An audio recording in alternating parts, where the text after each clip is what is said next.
welcome to Walker Tea Review. I'm Jason Walker here with the tea to taste, to enjoy.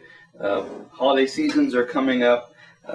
Cooler weather is just around the corner, so it's a good time to start looking for that next good, rewarding hot cup of tea. Scooping out enough, using my hands. My hands are clean. You know, you try to avoid any kind of fragrances like lotions or other things soaps that might put a fragrance on your hands. And if you do, then you're okay to do something like this. You use your hands.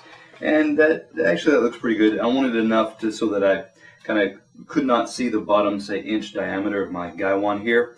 Water's been brought to a boil, or just under a boil. It's been sitting for just under a minute. I'm going to add enough water here.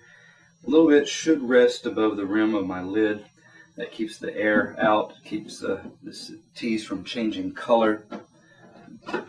So put that lid on. My previous tea kettle, my old friend, had to be replaced with a newer generation, a descendant.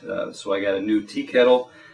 Always kind of a change to move away from what you're familiar with to something new. But that's had a little bit of water needed to get underneath that lid, so that's what I did. Now, talking about this tea. This is from the PeonyTea company in Singapore. This is their YunnanBlack. If you're reading Chinese characters, you will often see or may hear it called Dian Hong as well. That's more of a kind of older, based on an earlier name. Dian meaning the region of Yunnan province, Hong meaning red. But you can find this YunnanBlack on the PeonyTea site, 10 grams available for $8 Singapore dollars, and that comes out to be in the neighborhood of $6.50 US, somewhere around there. Information on the site also tells that this particular tea was harvested in spring 2011. It is from the Fengqing region of Yunnan province in China. And so this is something to consider. We're going to go ahead and talk about this tea. Look at the dry leaf, the wet leaf, and the liquor as we do. First off, get a nice smell of this dry leaf here. Nice, strong, fairly intense aromas compared to some others. It's a raisiny type. It's got a bit of a malty type of smell to it. So it's got a lot of those characteristic Yunnan black tea type of smells already. Just pinching out a little bit in my hand here and looking at these leaves. These are large leaves. They can come in different sizes. Some of them will be much smaller, but here we see larger size, and that's probably a part due to the varietal used. There are larger leaf plant varietals that are often used in Yunnan province. The dominant color is probably that kind of grayish brown bister type color, but there is 30 to 40% that is a gold type color, and so you see some golden buds there, or golden fuzzy leaves, I should say. You also will note that I'm noticing here you have some individual leaves, which in talking about length here, you're talking about 2 inches or more.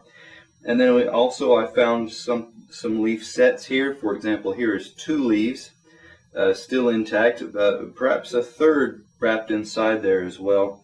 So there are some leaf sets or leaf pairs here and there, or some extra long leaves, like I was saying. I'm looking to see that most of what I have in my hand here, I had that 1 leaf set. The rest are individual leaves. And again, large, rich aromas coming off those leaves as well. Let me put those back into the bag and move on, and then we'll talk a little about be able to pour and talk about the wet leaf then. So, I'm going to angle my lid over to the side a little bit. I'm going to pour. Here we go. Nice, rich color, deep color already. I'm going to go ahead. I'm going to give this a shake to kind of loosen these leaves that are stuck to the side of the gaiwan.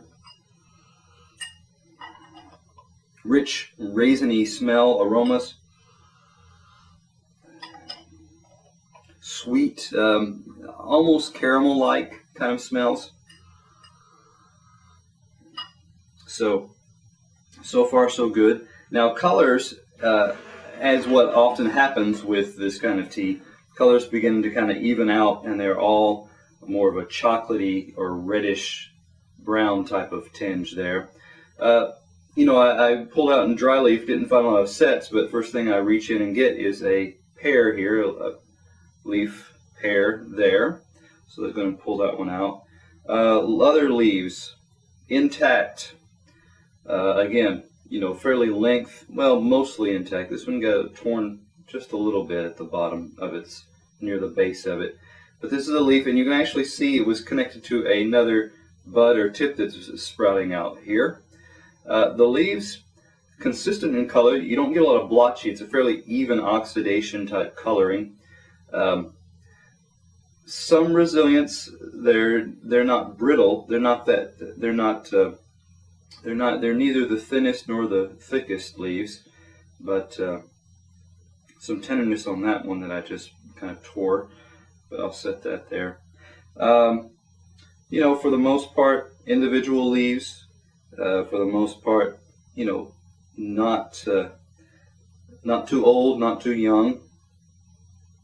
So, yeah, not a whole lot else to really go on there. Most of them are, clipped fairly further back, so you do have a little bit of where the stem of the leaf connected to the branch there.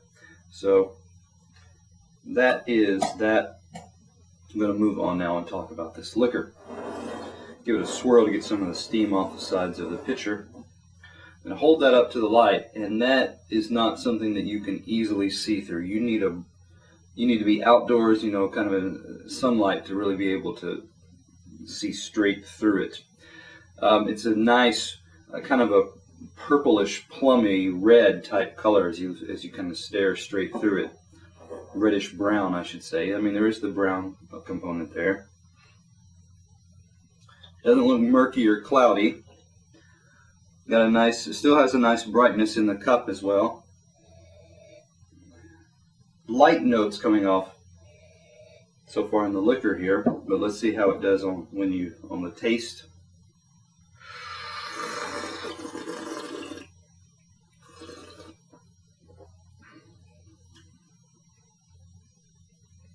Nice. First thing that hit was kind of a nice sweetness there.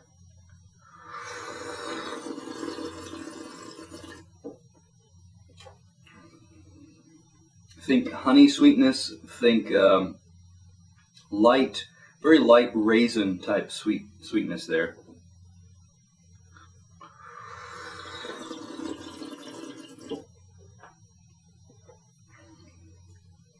Now there's a light astringency that, again, it's gentle and it's light enough that it balances with a gentle malty type of taste and feel in the mouth. So the tip of my tongue, I got more of a sweetness, and then as it went towards the back, it got to be a bit more of a malted type of taste. So there's some variety there. There's some nuances going on, some change and fluctuation as it travels through your mouth.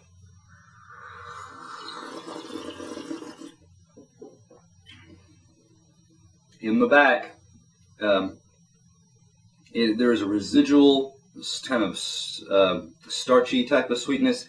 This is raisin bran with only a couple of raisins here or there, with a bit of that kind of branny, starchy, very lightly toasted type of grain component taste in the back.